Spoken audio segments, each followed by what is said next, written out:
Hey, I've got my favorite typewriter here today. It's a 1938 Royal Model O. This is actually the last year that they made these Model O's. These were fantastic typewriters.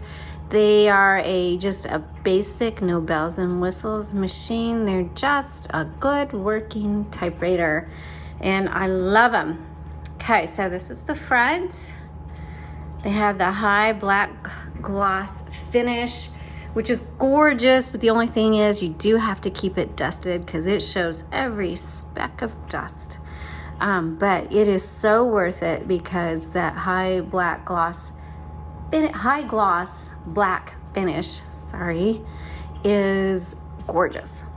Okay, let's take a look around. So if right here, this is your carriage, and if you flip this baby up, you'll see your margin selectors. So you just press down on that button there, and then you just slide to where you want your margins to be, okay? So I'm gonna put that back up. There's no tabs on the machine. And then on the right side is obviously your paper release.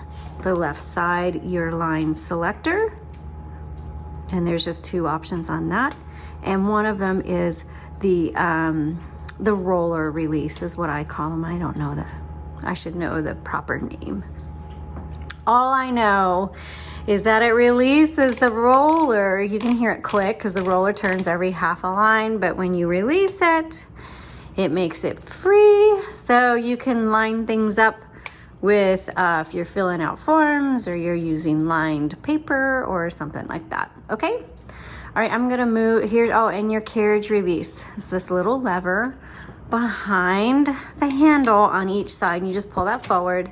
You'll hear that bell. It's teeny tiny. I mean, there's a bell, but it's really faint. And then let's pop open the top. Metal spools inside, and so we actually put extra ribbon on this. So for this particular machine, it's like you're getting a free extra ribbon with this machine because when we hand roll them, we put a lot of ribbon on there.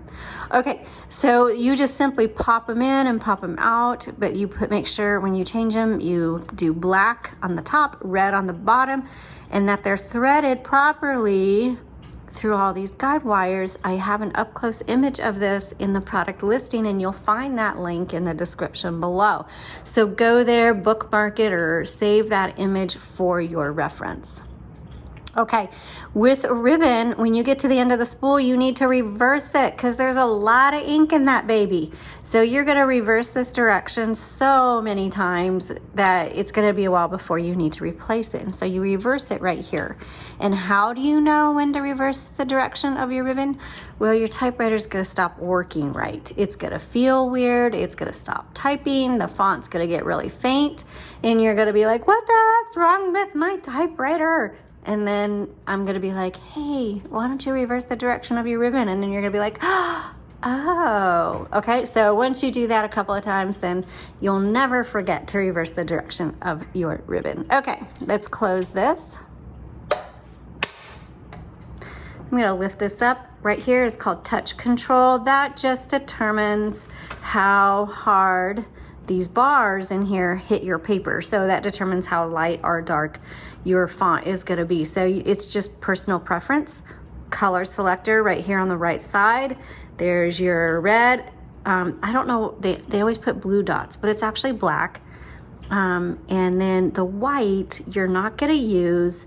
In fact, it's really wasn't meant to be used very often, and so you have to actually, like you're doing a stick shift, if you're old enough to remember that, you have to kind of shift down and over. That's stencil. You'll never use it. Don't put your stuff there because it's not going to type very well if you do.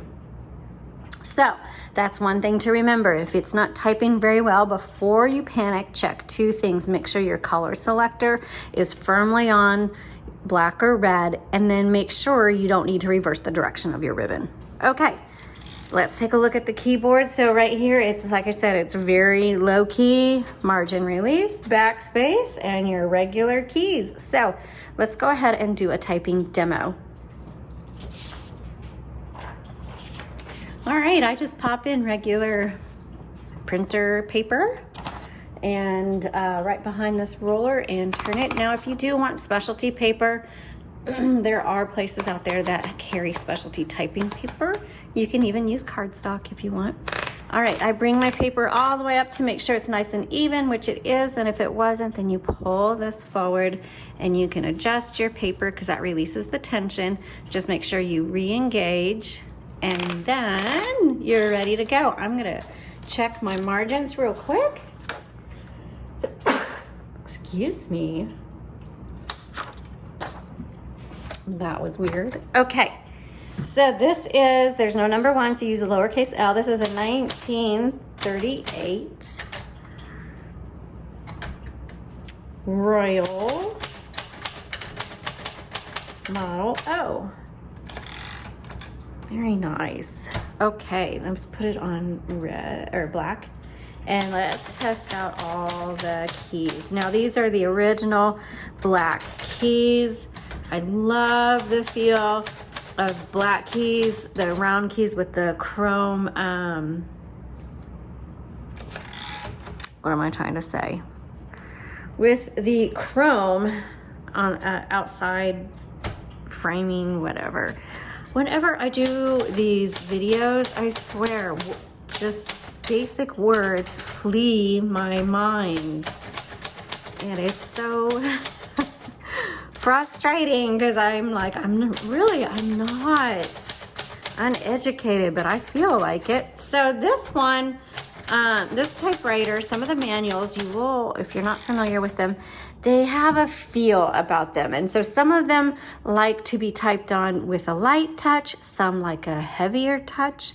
So this one, if you go back and you look at the photo that I'll upload for you, you'll see the lines started out really faint. And that's because I wasn't hitting the keys very hard. So I did 2 things. I increased my touch control, which honestly, it really doesn't make that much of a difference. And then I just started hitting the keys harder because this one needs a firmer touch. So I'm not going to recommend this one for kids because you're really going to need to hit this one pretty hard. Okay.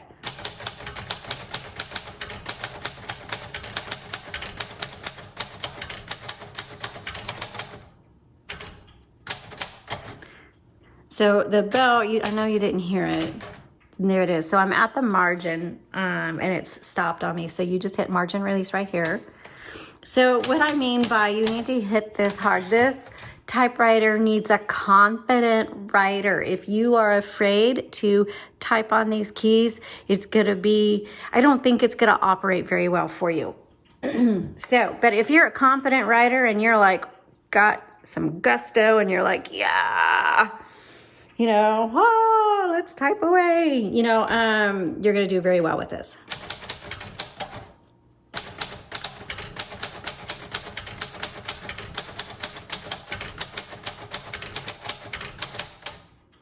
Whoops, okay, and when that's happened last time, I noticed that when it gets close to the margin, it starts acting weird.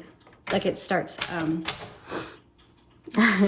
skipping a space. So I'm gonna move the margin out so I can show you that that has to do with the margin and less with the typewriter. So, all right, let's do that sentence again.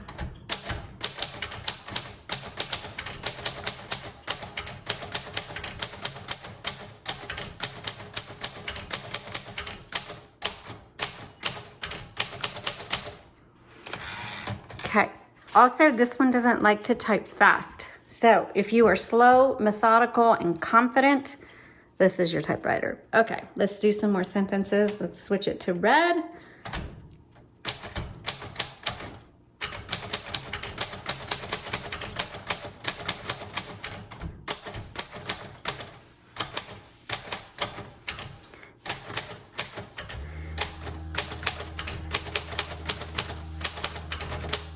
Oh, so I did not hear the margin bell on that one.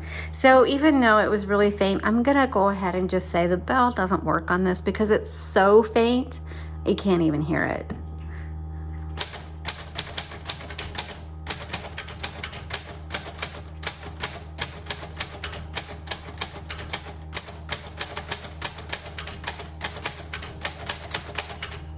I hear it now.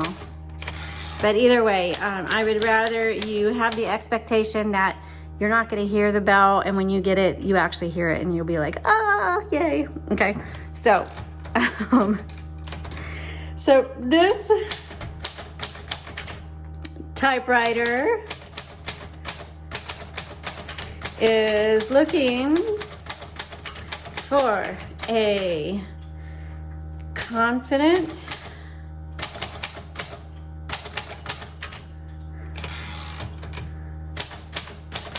methodical,